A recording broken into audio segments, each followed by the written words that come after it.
Olá pessoal, vamos dar continuidade agora àquela playlist de respiração celular do nosso canal, tá? O primeiro vídeo a gente já tem lá de glicólise, agora esse aqui vai ser o ciclo de Krebs, e o terceiro vídeo então vai ser sobre a cadeia transportadora de elétrons, né? A cadeia respiratória.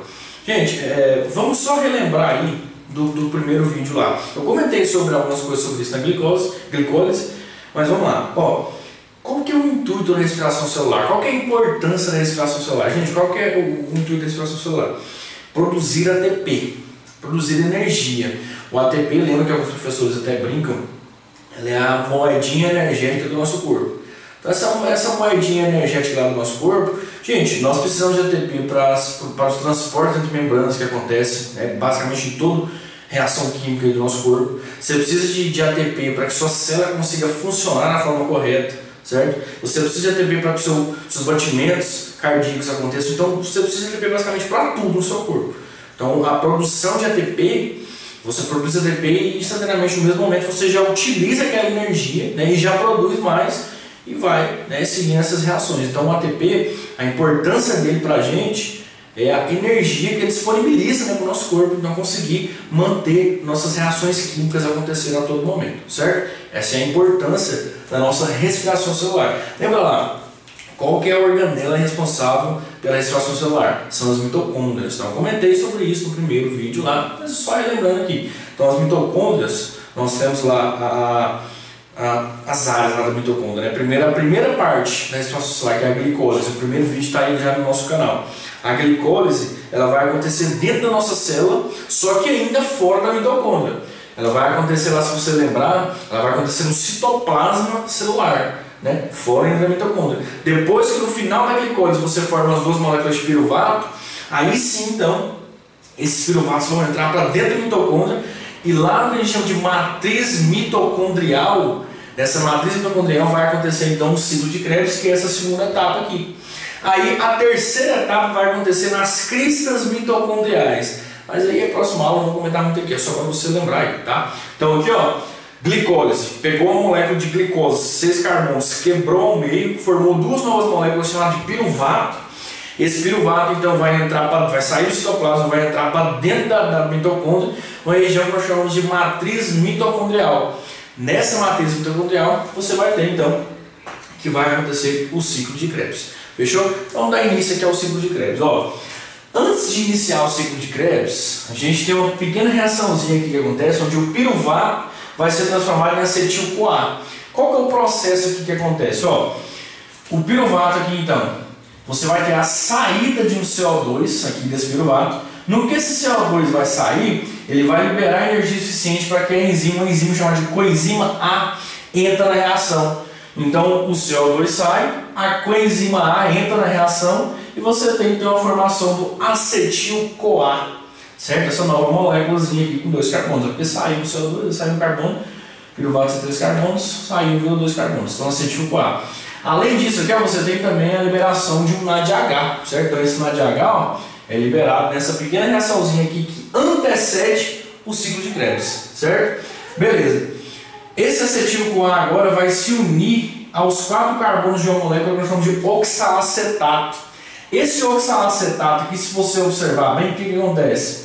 Esse oxalacetato aqui, ó, antes de, no caso, para se formar ele aqui, ó, você vai ter a saída da coenzima A. Então a coenzima A entra aqui e logo em seguida ela já sai. Se você observar, eu fiz uma legenda.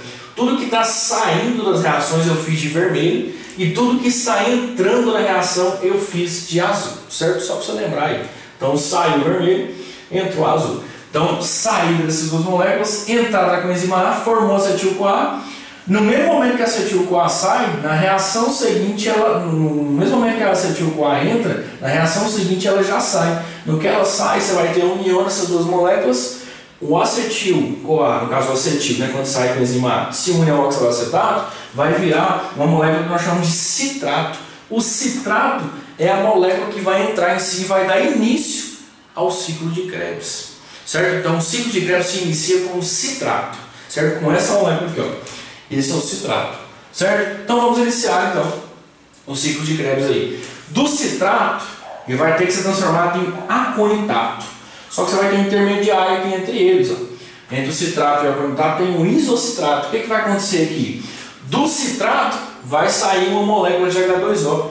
Quando sair essa molécula de H2O, se você observar que vai virar o isocitrato. Aí de isocitrato para aconidato, a molécula de H2O vai voltar. Professor, mas se ela vai voltar, vai manter a mesma coisa. Não, gente, não vai voltar, não vai manter a mesma coisa. Ó.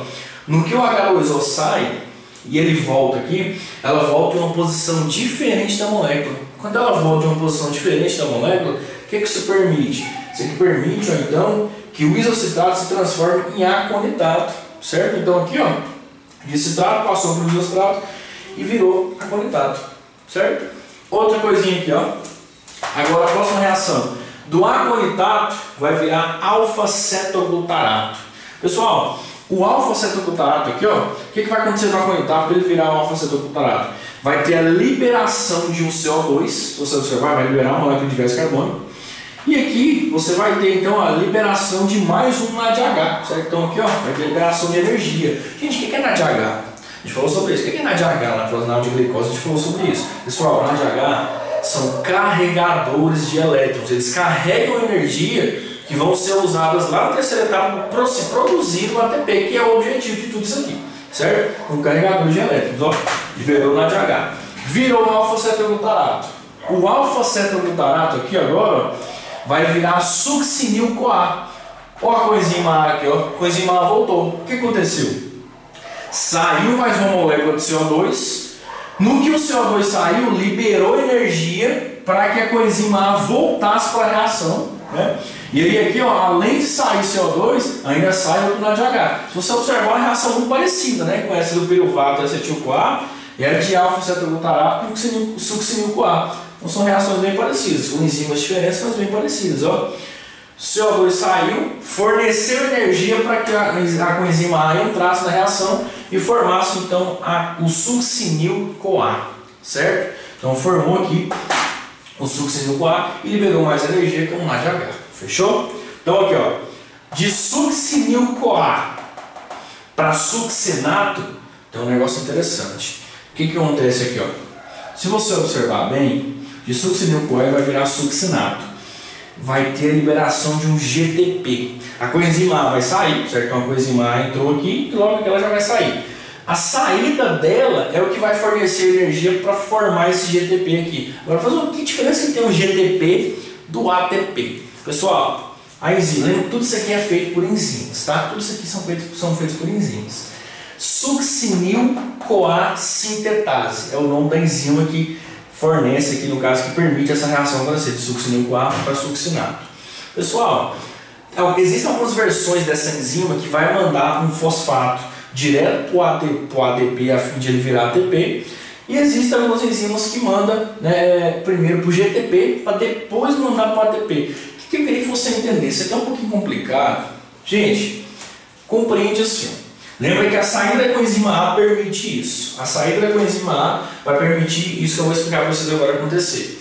Você vai ter um ADP, então adenosina difosfato. Esse ADP aqui, ó, queria que você não pegou no quadro. Aqui, ó, você vai ter um ADP. Esse ADP aqui, ele vai receber. Ele vai se ligar a ele um fosfato livre, um PI, um fosfato livre, tá? Quando você falar um fosfato livre, um fosfato que não está participando da reação. Essa união aqui, no caso, com o ADP mais o fosfato livre, vai virar um ATP, certo? Então ele formou o ATP. Só que assim, ó, uma das versões dessa enzima faz esse processo. Aí é mais fácil, já formou o ATP. Só que algumas versões dessa enzima faz o seguinte: o que ele faz? Ele pega um GTP, olha só essa seguinte reação. Ele pega um GTP, une a um fosfato livre e forma um GTP. Isso que eu estou explicando para vocês. Aí esse GTP, ele vai doar esse fosfato dele, para o ADP. Então esse GTP aqui vai doar o fosfato dele para o ADP. O ADP, então, com isso, vai virar ATP. O que eu queria que você entendesse? No final de tudo, vai ser liberado um ATP. Ponto. É porque nos materiais didáticos ele traz o GTP. Porque acontece esse esquema que eu expliquei. O GDP recebe um fosfato livre, se une nessas duas moléculas, e aí forma um GTP. No que formou o GTP doa o fosfato dele para o ADP, o ADP então vai formar ATP, portanto você tem a formação de um ATP nessa etapa da respiração, certo? Então um processo meio complicadinho, mas basicamente no final de tudo você vai ter um ATP formado, tá? Lembra que quem permite isso aqui acontecer é a saída da coenzima A, né? Tudo aqui a coenzima A entra para que depois ela possa sair e permitir essa reação, certo? Formou o succinato. De succinato vai formar então o fumarato. Pessoal, se você observar de succinato para fumarato, formou uma molécula que a gente chama de FADH2. O que é o FADH2? Pessoal, o FADH2 é um carregador de elétrons assim como o NAD. Só que o FAD ele carrega menos elétrons, menos energia, né? Lembra disso? É um carregador de energia do mesmo forma, carregador de elétrons, só que carrega menos elétrons que o NADH, certo? Não tem muita dificuldade. Formou então, liberou o FADH2, formou o fumarato. Nosso ciclo está chegando ao fim. Fumarato vai virar o malato. Pessoal, entra uma molécula de H2O, você tem uma hidratação na reação química. O H2O entra, no que entrou o H2O, o fumarato se torna um malato. Aí o malato agora vai liberar um NADH, liberou energia. Esse NADH então vai sair, o que era malato vai formar o oxalacetato e o ciclo vai se reiniciar, certo? Algumas coisas que a gente tem que comentar aí no final. Pessoal, primeiro, qual vai ser o saldo final do nosso ciclo de Krebs? Primeiro, pessoal, quantos NADHs nós produzimos? Vamos lá. Esquece esse porque ele ainda não entrou no ciclo de Krebs, então não vamos contar com ele, porque o ciclo de Krebs se inicia a partir do citrato. Pessoal, 1, 2, 3. Aí você vai colocando 3 NADHs. Pessoal, não foram 3, porque se você lembrar, lá no final da glicólise nós formamos duas moléculas de piruvato. Pessoal, quer dizer que esse ciclo está acontecendo em dobro. Se está acontecendo em dobro, quer dizer então que aqui, ó, tudo que foi liberado aqui, foi liberado em dobro. Então se é 3 vezes 2, vão ficar 6 NADHs. Beleza. Quantos FADH2? 1 vezes 2, porque na verdade está acontecendo 2 vezes. Então 2 FADH2. Certo? Quantos GTPs ou ATPs, né? 2 também, porque se você observar aqui, ó, 2. Foi 1, né? Mas duas reações são 2 ATPs. Certo? Pessoal, então, isso aqui é um terror, né? Para os alunos do ensino médio, até ensino superior, esse ciclo de Krebs aqui. Não é difícil. Não tem que ficar decorando cada nome. O vestibular não vai te cobrar o nome. Descreva o ciclo de Krebs. Não, o vestibular não vai te cobrar isso. Então tem detalhes que você tem que se atentar, certo? Então não precisa que você decorar isso aqui não. Saiba o processo, como que ocorre, qual o objetivo disso.